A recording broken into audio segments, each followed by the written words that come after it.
Hello बच्चा लोग। तो इस वीडियो सेशन में हम करने वाले हैं मोस्ट इम्पॉर्टेंट एमसीक्यू सीरीज का क्वेश्चन नंबर 13। और क्वेश्चन ये रहा आपके स्क्रीन पर आपके सामने।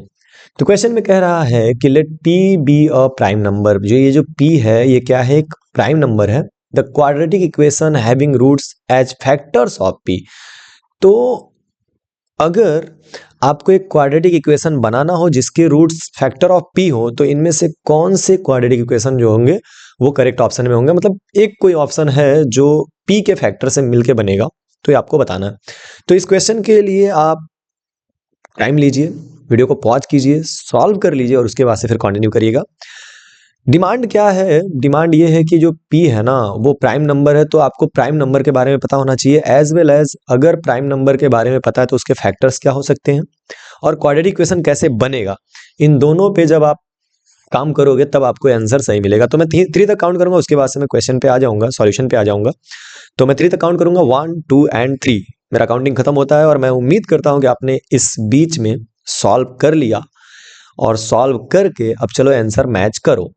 ठीक है, कमेंट में जरूर एक बार बता दिया करो कि हाँ सॉल्व किया, आया या नहीं आया। ठीक है, कम से कम मुझे आइडिया लगता है कि कितने बच्चों को क्या आ रहा है क्या नहीं आ रहा है, तो थोड़ा सा आइडिया लगता है, तो प्लीज कमेंट जरूर किया करो। ठीक है, तो यहाँ पे क्या बोल रहा है कि let P be a prime number. देखो, दो तरह के नंबर होते हैं जब हम नंबर्स की बात करते हैं, प्राइम और कंपोजिट, है ना। एक नंबर होता है जिसको हम बोलते हैं प्राइम और दूसरा होता है कंपोजिट। ठीक है, पहले इसको समझ लेते हैं एक बार। प्राइम नंबर्स वो नंबर्स होते हैं जिसका केवल 2 फैक्टर होता है, the number itself and 1। Like अगर हम बात करें 2 की, तो 2 जो है वो एक प्राइम नंबर है क्योंकि 1 एंड 2 इसके केवल 2 फैक्टर होते हैं। सिमिलरली 3 भी एक प्राइम नंबर है, इसके 1 एंड 3 ही केवल फैक्टर है। वैसे ही 5 जो है, 5 में 1 और 5 जो है वो एक प्राइम नंबर है। कंपोजिट नंबर्स जो होते हैं, कंपोजिट नंबर्स उसके 2 से ज्यादा फैक्टर होते हैं, मतलब एक और वो नंबर खुद अपने फैक्टर होते हैं। लाइक 4, तो 4 में 1 जो है वो उसका एक फैक्टर है, 4 भी इसका एक फैक्टर है। एज वेल है जिसमें क्या हो जाता है, एक फैक्टर और अपने को ज्यादा मिल जाता है और वो है 2।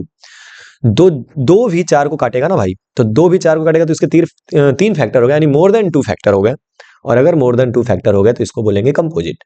तो अगर मैं कहता हूं कि p is a prime number, p is a prime number, जैसा कि अपने को दिया हुआ है कि p जो है वो एक प्राइम नंबर है, तो इसके 2 फैक्टर होंगे, एक होगा खुद p और दूसरा होगा 1।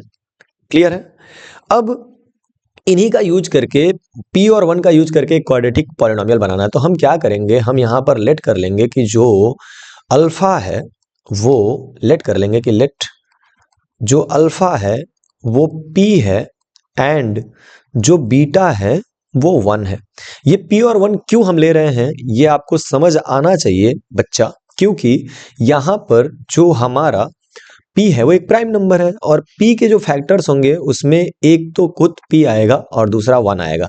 तो इस एक को हम क्या मान लेंगे, अल्फा, और एक को क्या मान लेंगे, बीटा। मतलब p का जो प्राइम है, सॉरी, p जो है वो एक प्राइम नंबर है, तो p के 2 फैक्टर होंगे, एक खुद p होगा और एक 1 होगा, तो एक को अल्फा और एक को बीटा। अब हम ये कह सकते हैं कि अगर इसका हम क्वाड्रेटिक पॉलिनोमियल बनाना चाहते हैं, क्वाड्रेटिक इक्वेशन बनाना चाहते हैं, तो क्वाड्रेटिक इक्वेशन क्या बनता है, x square minus alpha plus में बीटा ब्रैकेट में एक्स और प्लस अल्फा इंटू में बीटा, यही होता है। और ये इक्वल टू 0 अगर हम क्वाड्रेटिक इक्वेशन बना रहे हैं तो। अब यहाँ पे ये एक्स स्क्वायर रहेगा और माइनस अल्फा के जगह पे क्या हो जाएगा, p, बीटा के जगह पे +1 ब्रैकेट के बाहर x और प्लस p इंटू में 1 इक्वल टू 0। यानी ये बन रहा है x square minus p plus 1x और प्लस p इक्वल टू 0। तो यही हमारा आंसर होगा। अब चलो चेक कर लेते हैं कि अपना आंसर सही आया है कि नहीं। तो यहाँ पर अपने पास जो ऑप्शंस हैं उसको मैच करेंगे, तो x square minus p plus 1x plus p, option number C जो है वो करेक्ट है। ठीक है, तो इस क्वेश्चन में आपको ये पहली चीज समझनी थी कि p प्राइम नंबर है तो उसके फैक्टर्स कितने होंगे, और दूसरी चीज जो हमने यहाँ पर लिखा है कि एक्स स्क्वायर, ये जो चीज मैंने लिखा है, ये जो x square minus alpha plus beta into x plus alpha into beta जो इक्वल टू 0 होता है, ये क्वाड्रेटिक इक्वेशन होता है। तो ये दो चीजें अगर आपको पता है तो आप बड़े आराम से इसका आंसर कर सकते हो। ठीक है, सो आई होप कि आपको ये सॉल्यूशन समझ में आया होगा। अब हम बढ़ेंगे नेक्स्ट क्वेश्चन की तरफ, जिसको हम डिस्कस करेंगे नेक्स्ट वीडियो में। ठीक ठीक है। लेकिन आपसे रिक्वेस्ट है कि इस क्वेश्चन को आप सॉल्व खुद से करना। तो क्वेश्चन आपके सामने ये रहा, क्वेश्चन नंबर 14 है और ये चैप्टर नंबर 5 से लिया गया है, अर्थमेटिक प्रोग्रेशन से लिया गया है कि the common difference of the AP 1 upon P 1 minus P upon P 1 minus 2p upon P, इसका जो कॉमन डिफरेंस है, ये जो सीरीज आपको दिख रही है, जो एपी आपको दिख रहा है, एपी गिवन है, इसका कॉमन डिफरेंस क्या होगा? ऑप्शन आपके सामने, कमेंट जरूर करना और नेक्स्ट वीडियो में हम इसका सॉल्यूशन जरूर करेंगे। ओके, टेक केयर, पढ़ते रहिए, खूब आगे बढ़ते रहिए। God bless you.